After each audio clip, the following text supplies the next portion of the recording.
Buenos días. ¿Cómo están mis hermanos?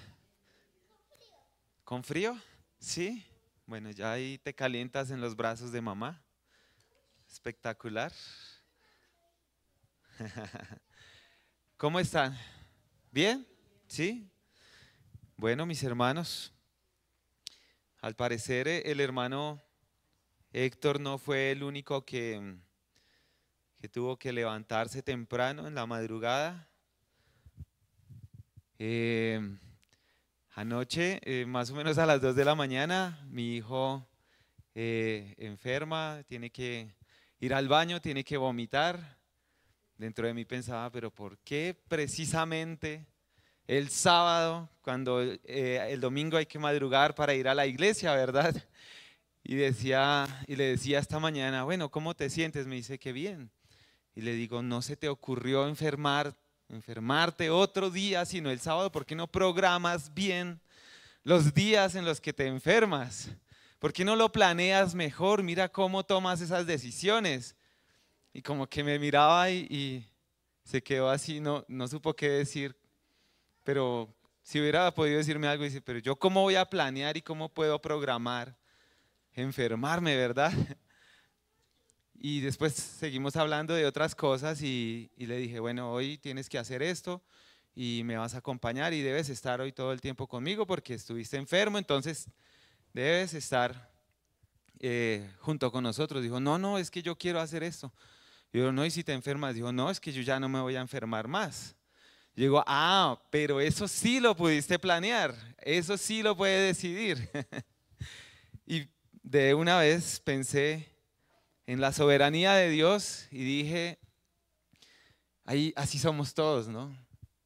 Y aunque parezca algo infantil y pueda sonar gracioso, nosotros queremos tener el control de cada situación. Nosotros hacemos planes de viajar, hacemos planes de salir, queremos planear nuestro estudio, queremos planear nuestro trabajo, tenemos programado nuestro día con detalle. Hay personas que son milimétricamente, planean todo milimétricamente, ¿verdad?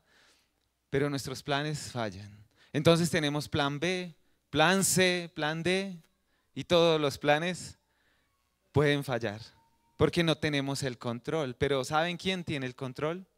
El Señor tiene el control y eso era lo que hablábamos hace 8 días, ¿verdad? Hace 8 días decíamos, Dios tiene control. ¿Quién tiene el control de este mundo? ¿Dios o el diablo, verdad?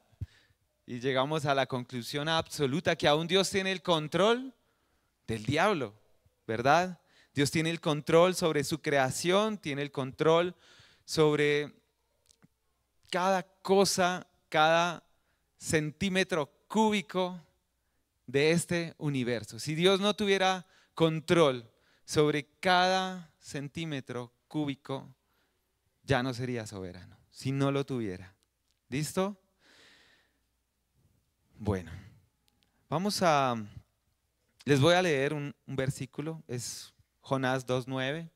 Dice así, pero yo con voz de acción de gracias te ofreceré sacrificios. Lo que prometí pagaré. Eso lo dice Jonás. Y él dice al final de este versículo, la salvación es del Señor. ¿Dónde estaba Jonás cuando dijo estas palabras? ¿Quién dice? ¿Dónde? Dentro del pez, ¿verdad? Momentos antes de que el pez vomitara a Jonás, Jonás reconoce que la salvación le pertenece al Señor. La salvación es del Señor. Jonás huye en sentido contrario de donde Dios le había dicho que fuera. Le dijo, ve a Nínive y habla las palabras que yo te diré. Pero él se va en sentido contrario. Él sabía quién es Dios, él sabía lo que Dios hace y sabía que Dios es un Dios bueno. Y a Jonás no le gustaba la idea de ir al lugar donde Dios le había dicho. Prácticamente el mensaje de Jonás para Nínive es que les diga, bueno, en tantos días, si no se arrepienten, voy a destruir esta ciudad, ¿verdad? Cuando Jonás predica ese mensaje de destrucción, el pueblo se arrepiente de su maldad. Dios, al ver que el pueblo se arrepiente, les da otra oportunidad y no los destruye.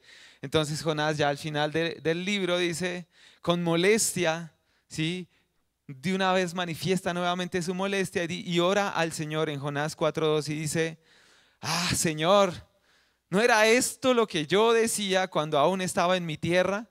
Por eso fue que me anticipé a huir a Tarsis, porque yo sabía que tú eres un Dios clemente y compasivo, lento para la ira y rico en misericordia, que te arrepientes del mal anunciado.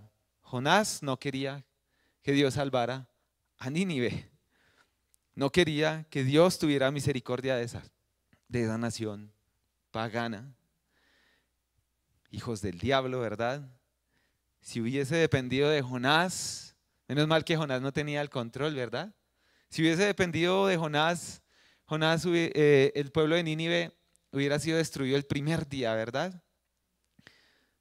Por eso es que Jonás ahí en el vientre del pez, después de 3 días, a las malas entiende que la salvación le pertenece al Señor, no al hombre. Entiende que Dios es, ¿qué?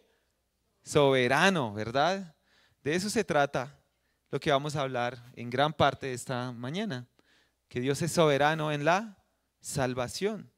Por tanto, el Señor es quien decide a quién salva, ¿verdad? Así como decimos que Dios es soberano en toda la creación, es soberano sobre toda criatura, sobre todo objeto inanimado, sobre el clima, sobre la tempestad. El Señor es soberano también aún en los hombres y Él decide quién es salvo. Entonces, si Dios tiene el poder, si Dios es poderoso y tiene el poder de salvar a quien Él quiera, ¿por qué es que no todos se salvan? Eso puede ser una pregunta que nos inquiete en esta mañana, ¿verdad? ¿Alguien quisiera responder esa pregunta? ¿Por qué no todos se salvan? ¿Será posible que esas personas tercas que han decidido abiertamente rechazar a Jesús, tan tercos que ni siquiera Dios puede atraerlos a sí mismo, ¿será que eso es posible? Otra pregunta, ¿cómo es que me salvó a mí, verdad? ¿Cómo es que nos salvó a ti y a mí? Entonces, si lo pensamos bien, en esta mañana podemos ver que dentro de nosotros, como lo decíamos hace 8 días, no había nada bueno, nada digno, y nosotros no queríamos ir a Dios por nuestra maldad, ¿verdad? En nosotros no estaba el deseo y no éramos capaces de ir a Cristo, porque nos deleitábamos en nuestros pecados, corríamos en contra de Dios, así como Jonás, ¿sí? Íbamos al lugar contrario y en el sentido contrario de la voluntad del Señor. ¿Quién quiere leer 1 Corintios 15:10? 1 Corintios 15:10, por favor. Y otro hermano que vaya buscando 1 Juan 5:20. Artur.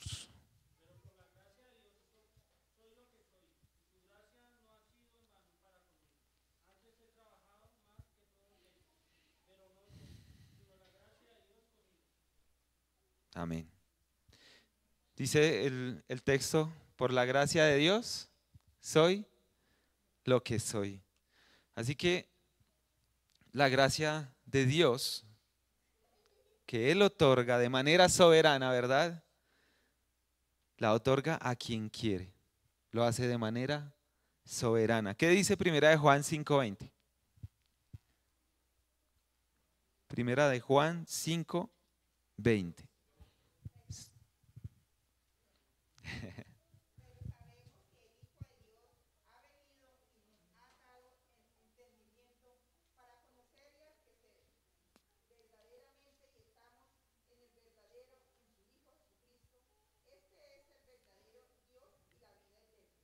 Amén. Según el pasaje, ¿quiénes son aquellos que creen en el Señor? ¿Quién da más? A los que el Señor les ha dado el entendimiento, precisamente. Eso lo hace el Señor de manera soberana. Él mismo es el que nos da el entendimiento para conocer a Cristo para vida eterna. Dios ha dado la fe, esa fe de la que a veces nosotros nos jactamos, ¿no? Es que yo creí, yo me convertí, ¿verdad? Hay una anécdota que cuenta un pastor que un hermano le dijo, es que yo me convertí solo, porque a mí nadie me predicó, yo leí la Biblia y me convertí solo. Y él cuenta jocosamente, uy, sí, ahí no estaba ni Dios. Y esa fe de la que nosotros nos jactamos es un don de Dios para que nosotros podamos creer, porque Él es el que nos da el entendimiento, ¿verdad? Esa fe que produce el escuchar la palabra de Dios, precisamente, ¿verdad? Hechos 13:48. ¿Quién lee Hechos 13:48?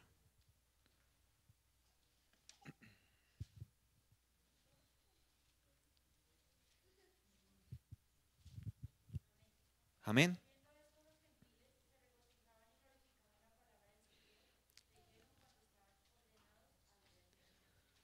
¿Quiénes creyeron? ¿Quiénes son los que creen? Los que estaban ordenados según el texto, los gentiles, pero iban creyendo cuantos estaban ordenados a vida eterna. ¿Sí? El propósito eterno del Padre en la elección. ¿Sí? El Señor es quien ordena, es el que elige para vida eterna. Les voy a leer un versículo, tomen nota por favor. Romanos 9:21 al 23 dice: ¿O no tiene el alfarero derecho sobre el barro de hacer de la misma masa un vaso para uso honorable y otro para uso ordinario? Y que si Dios, aunque dispuesto a demostrar su ira y a hacer notorio su poder, soportó con mucha paciencia a los vasos de ira preparados para destrucción, ¿por qué lo hizo? Dice el texto, lo hizo para dar a conocer las riquezas de su gloria sobre los vasos de misericordia, de antemano, que de antemano Él preparó para gloria. ¿Quiénes son esos vasos de barro? Los escogidos. Amén. Nosotros, ¿verdad? El hombre en su estado natural es como un vaso de barro, ¿verdad? Pero Dios, que es el alfarero, decidió que esos barros podrían, esos barros de vaso, esos vasos de barro, gracias. Esos vasos podrían tener un uso diferente, ¿verdad? Unos para uso, ¿qué dice? Honorable, y otros para uso ordinario. Lean la Biblia, mis hermanos. Bueno, yo les dije que lo iba a leer, discúlpenme. Entonces lo que enfatiza el apóstol Pablo aquí es que el creador, ¿sí? El alfarero, tiene todo el derecho de hacer lo que quiera como alfarero con cada vaso, ¿sí? No hay diferencia entre los dos vasos, están hechos de una misma masa.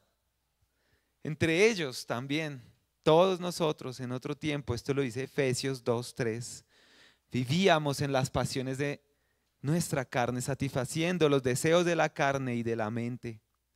Y éramos por naturaleza hijos de ira, lo mismo que los demás. Así que no había diferencia. Éramos de la misma masa, del mismo material, ¿verdad? Pero Dios decidió, en su misericordia, hacer unos vasos para mostrar su gracia. Pero también otros vasos para destrucción. ¿Qué hace la diferencia? ¿Qué hace la diferencia? Dios es el que hace la diferencia, ¿verdad? La soberanía de Dios es la que hace la diferencia. Su voluntad.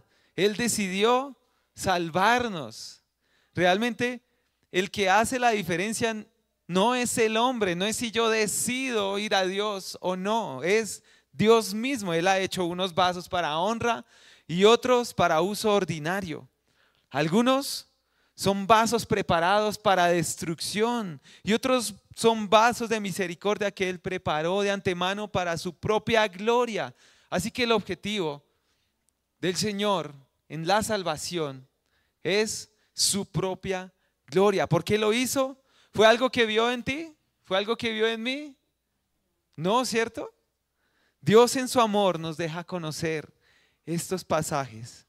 Lo hizo para dar a conocer las riquezas de su gloria sobre los vasos de misericordia que de antemano preparó para gloria. Mis hermanos, esto de alguna manera, en algún otro momento, o puede ser que aún todavía te humille. ¿Esto te humilla? Y si te humilla, pues qué bueno, ¿no? Debería humillarnos, porque toda la humanidad está en las manos del Señor, está en las manos de Dios, del alfarero. Él es soberano en nuestra salvación. ¿Por qué nosotros tendemos a contender con nuestro Creador? Qué bueno y qué bueno que el Señor sea soberano y que la salvación sea de Jehová, como dice Jonás. Porque si dependiera de nosotros, ¿dónde estaríamos, verdad? Lejos. No estaríamos ni en Tarsis. Estaríamos más lejos, lejos del Señor. Él moldea sus vasos como alfarero para sus propios propósitos y según su propio placer. Dios reclama como creador, como alfarero, el derecho indiscutible de hacer lo que Él quiera con los suyos, ¿verdad? Segunda de Tesalonicenses 2:13. ¿Quién lee?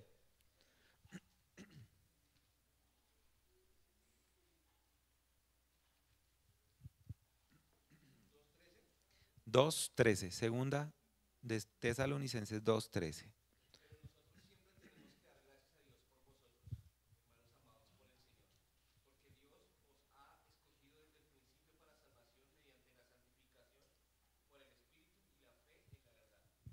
Glorioso, ¿cierto, mi hermano? O sea, no solamente nos escogió, no solamente nos tuvo misericordia de nosotros como vasos de barro para su propia gloria, sino que lo hizo desde el principio, ¿verdad? O sea, desde la eternidad. Segunda de Timoteo 1:9. ¿Qué dice? Segunda de Timoteo 1:9.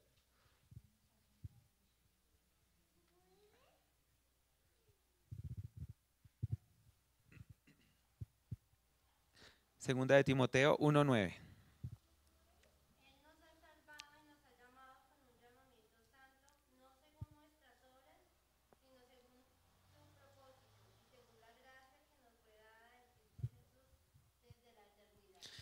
Amén. Nuevamente, no depende de nosotros, no es según nuestras obras, ¿verdad? Y qué bueno, sino que según su propósito y según su gracia. Tú y yo, mi hermano, estamos aquí por la gracia de la salvación que nos ha sido otorgada por pura gracia, ha sido derramada desde la eternidad, en el plan eterno del Señor.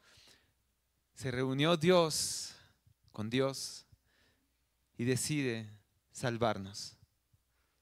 Antes de la creación, antes de que Adán y Eva cayeran, ¿verdad?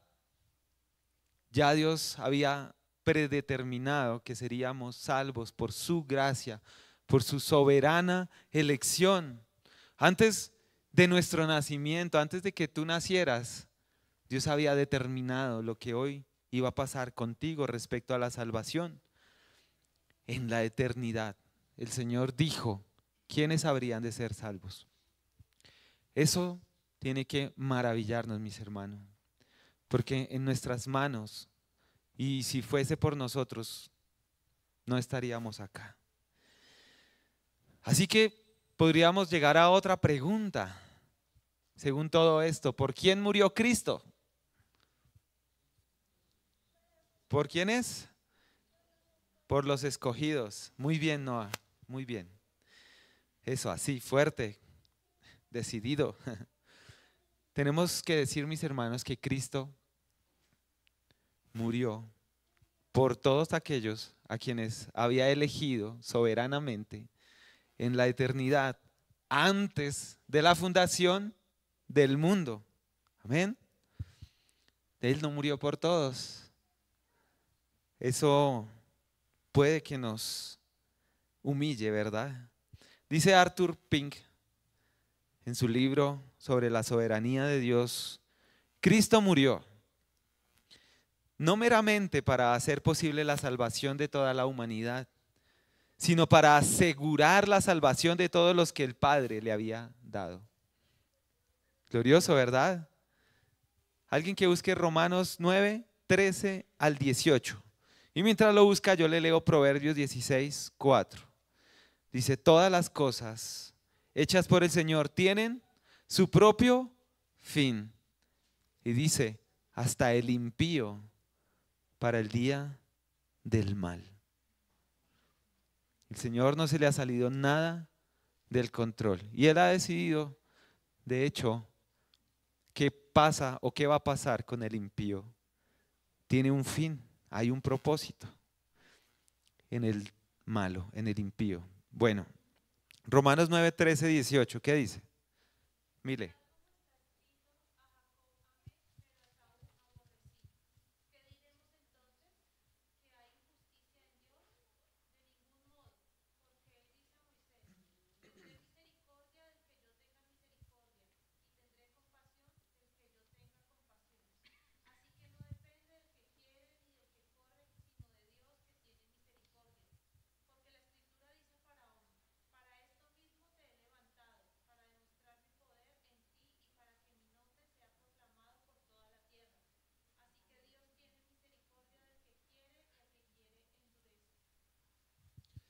Gracias.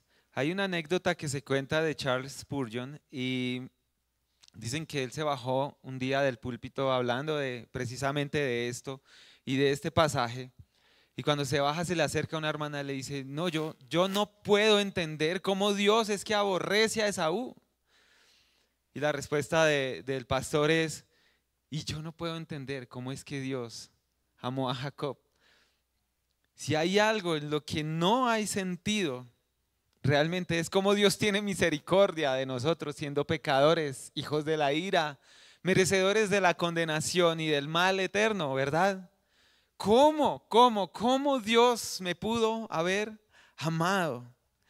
Dice al final de este pasaje: así que Dios tiene misericordia del que quiere.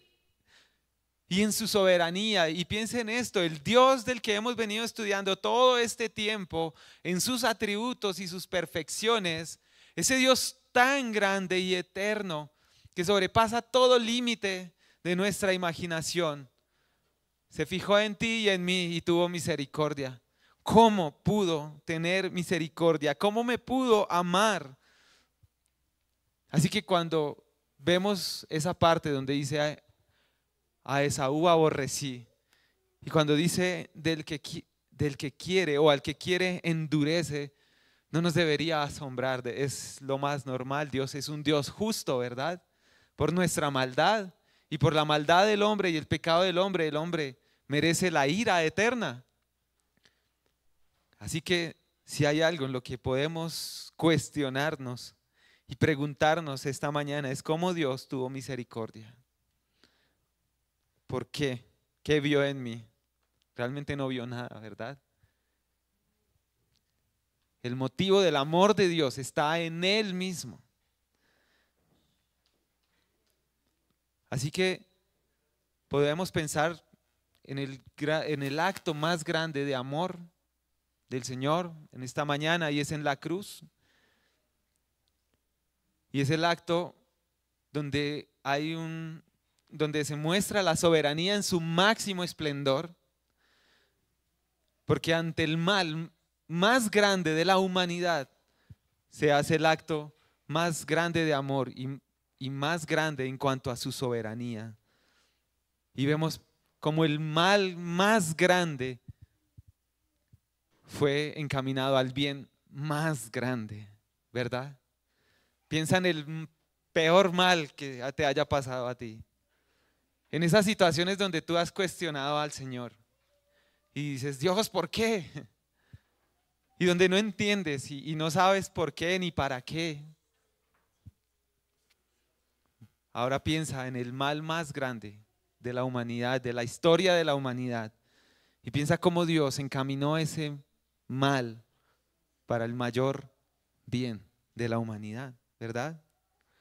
Así que el Señor es soberano en la salvación. Y el hecho de que el Señor Jesucristo muriera en la cruz del Calvario fue el acto soberano que nos demuestra la misericordia del Señor que tuvo para con nosotros, siendo simples barros, simples vasos de barro. Gracias por la corrección, porque cada vez que me equivoco ya miro hacia allá y entiendo. Mis hermanos, pero también entendemos que en la soberanía del Señor, hablando de la soberanía del Señor, debemos entender que el hombre es responsable, ¿verdad? La voluntad del hombre natural no es soberana ni libre, ¿verdad? Eso de pronto nos llevaba a concluir el hermano Edison, sino que en su lugar la voluntad del hombre es esclava, es sierva. La voluntad del hombre está sometida a los deseos de la carne, ¿verdad? Es decir, a los deseos pecaminosos que están en contra de Dios.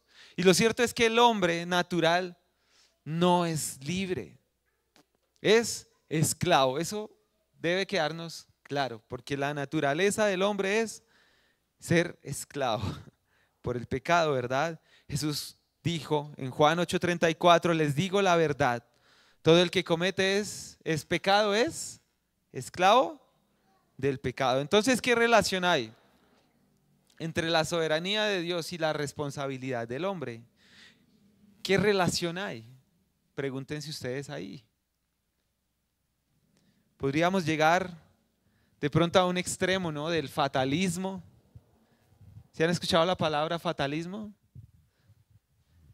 Sí, los fatalistas dicen, Dios es soberano, entonces, si Dios es soberano, ¿yo para qué oro? ¿Sí? Si ya Dios predeterminó y tiene el control de todo, ¿de qué sirve que yo ore?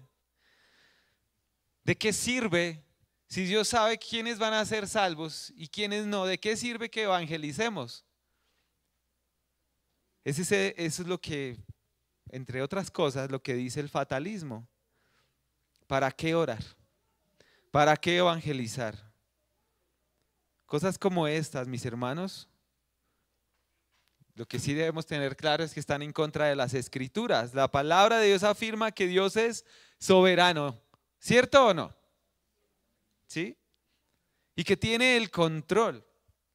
Pero también la palabra de Dios es enfática a decir que el hombre es responsable de sus actos y será juzgado por sus pecados. Entonces, ¿Dios es injusto al juzgar a alguien por sus pecados si Él ha determinado que no sea salvo? No podemos realmente conciliar estas dos verdades, pero debemos mantenerlas en tensión. Porque si bien es cierto que Dios es soberano y tiene el control, también es cierto que nosotros tenemos responsabilidad. Cuando decimos que Dios es soberano, no decimos que Dios desea destruir la responsabilidad del hombre o reducirlo como a una especie de máquina, de robot, ¿verdad? Más bien, lo que decimos es que Dios interfiere en la vida del hombre para darle propósito a su naturaleza, en teoría, la libertad que Él tiene. De hecho, podemos decir que el hombre es verdaderamente libre cuando Dios interfiere en sus asuntos. Dice el Señor Jesús, así que si el Hijo os libertare, seréis verdaderamente libres. O sea que no hay una libertad real sin el Señor Jesús. Si Él no viene a nuestras vidas y toma el control, ¿verdad? El hombre lucha por una libertad, pero esa libertad está sujeta al pecado. La verdadera libertad, mis hermanos, es hacer la voluntad de Dios. El hombre como criatura es responsable de obedecer a Dios, de amar a Dios, de servirle.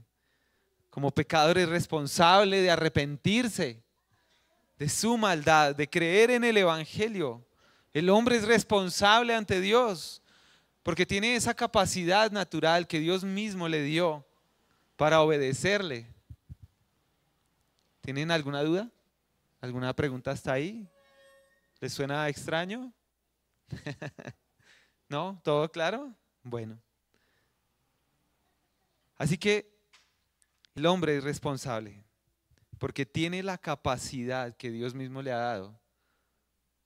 Una capacidad natural para agradarle a Él, para obedecerle. Pero al mismo tiempo está incapacitado moral y espiritualmente de arrepentirse y creer en el Evangelio. O sea que más o menos la cosa es así. El hombre tiene una libertad en su naturaleza, ¿verdad? Pero esa naturaleza al mismo tiempo es esclava porque es esclavo del pecado. Pero está incapacitado en su naturaleza moral. O sea, en su naturaleza carnal es esclavo. O podemos decir que tiene cierta libertad, ¿sí?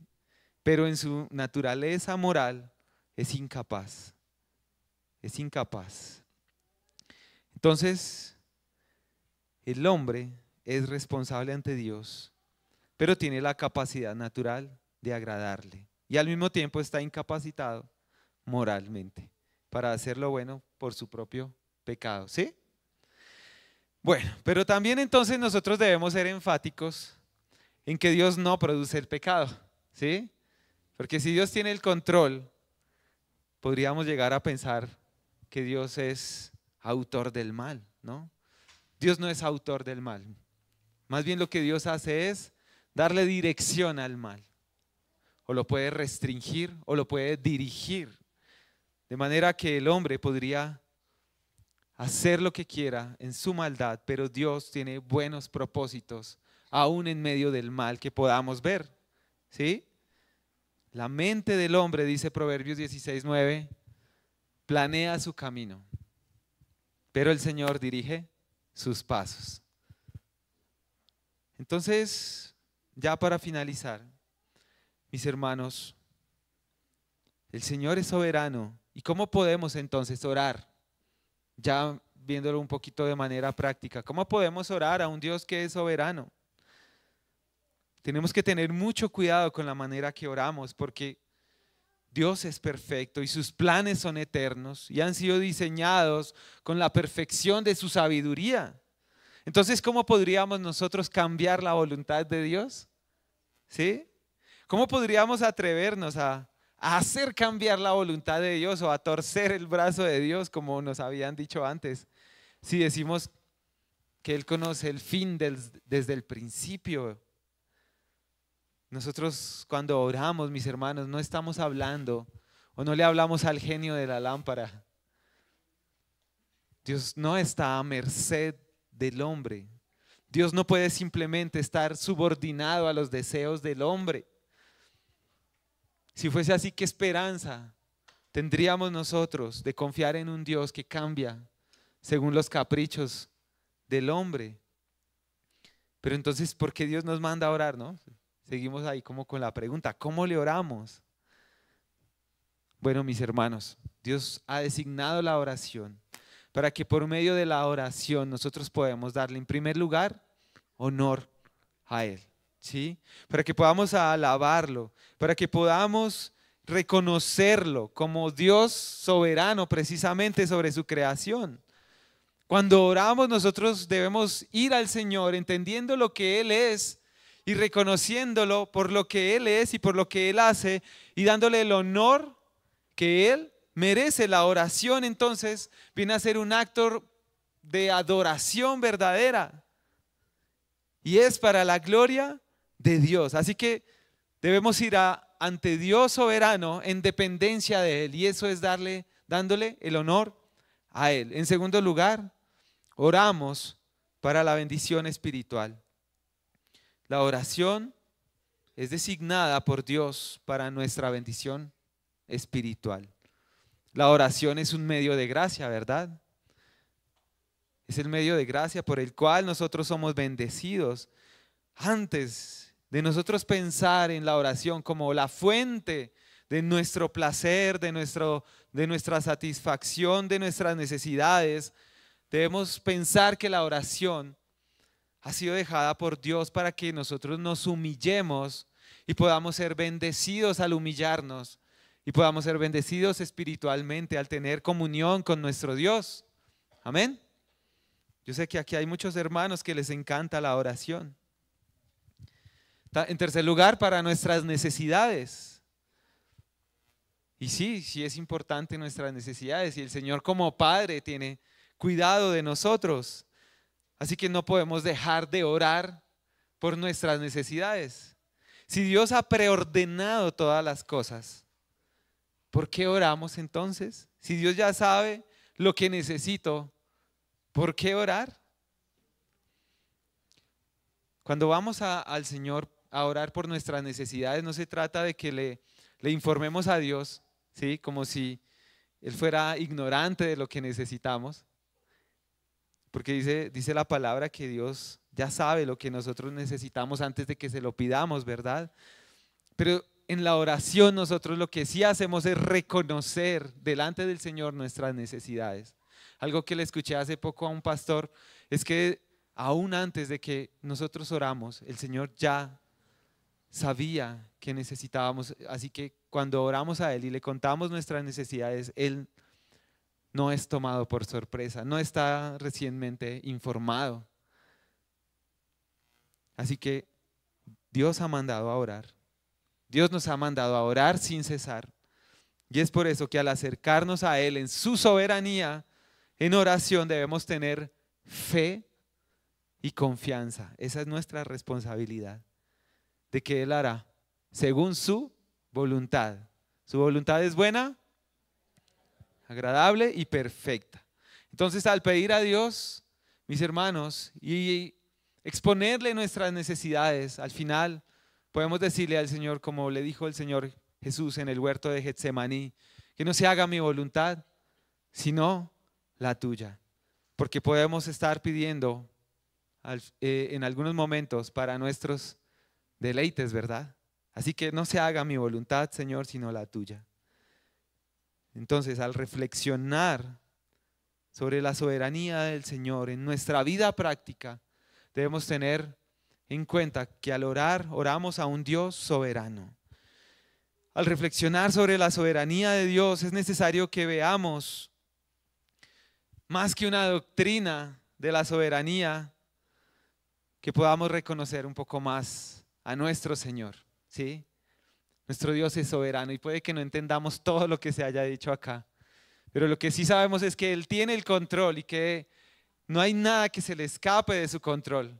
Así que Él es soberano y debemos reflexionar en esto todos los días, porque cada cosa que acontece en nuestra vida, el Señor es soberano. Debemos reflexionar que en nuestros corazones pueda haber un temor piadoso. El estudiar sobre la soberanía del Señor nos debe llevar a tener un temor piadoso, a ser impulsados a tener una vida recta delante del Señor, que nuestros corazones se sujeten y se puedan sujetar a sus designios, ¿verdad? Al Dios que es soberano y que podamos depender cada vez más de Él, humillarnos cada vez más ante Él. El verdadero conocimiento de la soberanía del Señor nos debería llevar a humillarnos cada vez más delante de nuestro Señor. Eso implica que renunciemos a nuestra propia voluntad. Y qué difícil es, ¿verdad? Y que dejemos de deleitarnos en hacer nuestra propia voluntad y nos deleitemos en la voluntad del Señor. Y sobre todo cuando la vemos cumpliéndose. Y aunque no la entendamos. Job cuestionó muchas veces al Señor y al final Dios nunca le explicó por qué había hecho todo lo que había hecho. Lo que termina diciendo Job es: de oídas te había oído, pero ahora mis ojos te ven. Conocer a Dios y vivir bajo el gobierno de un Dios soberano entonces nos debe llevar también al contentamiento, porque es nuestro buen Dios que le corresponde decidir todo acerca de mí, dónde viviré, bajo qué circunstancias viviré, ¿verdad? Nosotros no tenemos el control de dónde nacemos ni de dónde morimos. Es el Señor que en medio de la riqueza o en la pobreza, en la salud o en la enfermedad decide el destino de nuestra vida, ¿verdad? A Él le corresponde decir si nos vamos a enfermar o no. No somos nosotros los que podemos controlar eso. Es el Señor. Al Señor le corresponde decir si seré cortado en la juventud o si moriré en la siendo anciano. Mis hermanos, que cuando pensemos en la soberanía del Señor, salgan de nosotros expresiones de agradecimiento. ¿Sí? Cuando todo marcha bien, pero también cuando todo marcha mal, cuando parece que las cosas van mal, cuando parece, ¿no? Porque en la soberanía del Señor, a los que aman a Dios, todo obra para bien. Entonces, que nos gocemos, que descansemos en la soberanía del Señor, porque Cristo hizo posible que nuestro corazón sea transformado. Él nos dio un ejemplo glorioso de cómo se sujetó al Padre siendo Dios, ¿verdad? Se sujetó a la voluntad soberana de Dios y obedeció hasta la muerte, ¿verdad? Que cuando pensemos en la soberanía del Señor, pensemos y entremos en adoración, en una profunda adoración, en una adoración que sea reverente, en una adoración que reconozca su poder, que reconozca su autoridad, que reconozca su magnificencia, ¿verdad? Que tengamos un temor reverente y le adoremos. Mis hermanos, por último ya, el atributo de la soberanía de Dios es un atributo comunicable. Y al pensar y reflexionar en que es un atributo comunicable, pensamos en lo que Dios hizo en el hombre, dándole la imagen suya, ¿verdad? Así que nosotros debemos buscar adorar al Señor, siendo cada vez más como nuestro Señor Jesucristo. Amén. El Señor cuando creó al hombre allá en el huerto, le dijo que dominara, ¿cierto? Que gobernara. Y ahí le dio la misión. Hoy nosotros tenemos la misión de reflejar, porque Cristo nos ha restaurado y ha restablecido esa imagen que se había dañado en el Edén. Y hoy nosotros estamos en esa función de reflejarlo bien, en el dominio y en cómo el Señor nos delegó ese gobierno, ¿verdad? Por eso es un atributo comunicable. Cuando hablamos de eso, entonces debemos pensar en cómo reciclamos, digamos, cuidamos el medio ambiente. Eso hace parte del dominio. Hace parte del dominio del hombre el hacer discípulos, ¿verdad? El predicar la palabra. Así que mis hermanos, el Señor es soberano y es bueno. En cada uno de sus atributos, ¿verdad? Es soberano. Si decimos que es poderoso, Él ejerce su poder como quiera. Si decimos que Dios es amor, Él extiende su amor a quien quiera. Si decimos que es un Dios de gracia, lo mismo, ¿verdad? Piensen y reflexionen en todos los atributos que hemos estudiado y piensen cómo cada atributo le hace a Él un Dios soberano. Amén. Oremos, mis hermanos. Señor, gracias porque eres soberano, Padre. Gracias por tu amor, por tu gracia, tu misericordia, Señor, por tu justicia. Gracias, Señor, por la ira, y te adoramos, Señor, aún en medio de aquellos atributos que tal vez, Señor, no entendemos bien cómo los ejerces, pero sabemos que tú lo haces de manera soberana y para tu propia gloria. Y gracias, Señor, también porque has decidido, Señor, en tu soberanía salvarnos. Has decidido en tu soberanía, Señor, extender misericordia, darnos, Señor, lo que no merecíamos. Oh, amado Señor, que nuestros corazones se puedan inclinar, Señor, ante ti. Que podamos postrarnos, Señor, ante todo lo que tú eres, en adoración, Señor, en entrega. Que podamos humillarnos, Señor, ante el Dios que es soberano. Y que podamos descansar, Señor, y deleitarnos, gozarnos, Señor, en el ejercicio, Señor, de tu voluntad. En el nombre de tu Hijo Jesús. Amén.